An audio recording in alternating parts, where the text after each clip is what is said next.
Мартин 024 и вели имам 63 килограми, висок сум 184. Дали е подобро да земам гейнер мас или само протеин? Мартин, очигледно се работи за твоја цел и желба да покачиш во килажа. Имам зборувано за оваа тема неколку пати. Правилото е дека прво и најосновно мораш да покачиш внес на калории, барем 1000 од тоа што реално на телото ти треба.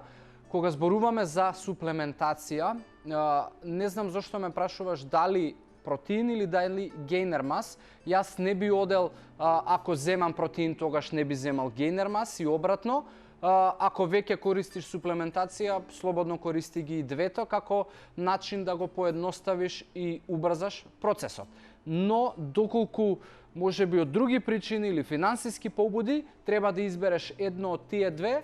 Во тој случај јас би рекол да земеш протеин, затоа што качувањето на мускулна маса и на килажа, кое што во најголем дел од случаевите е поддржано и треба да биде поддржано со вежби со тежини, е добро да биде суплементирано и со протеински додаток, односно прашок, кој што е важен веднаш после тренингот. Што тоа значи? Кога внесуваш протеински прашок веднаш после тренингот, времето на обработка и на апсорбција и доаѓањето до мускулните влакни и нивната регенерација е многу побрзо, за разлика од тоа да јадеш можеби класичен оброк од типот месо, кое што му треба обработка 2 до 3 часа додека стигне до мускули, веќе ќе биде малку доцна. Затоа ако бираш помеѓу едното или другото, нека биде протеин, а мојата препорака е да ги имаш и двете. И се разбира, немој и ти да паѓаш во таа замка, не се работи за двата продукти кои што се клучните за да ти донесат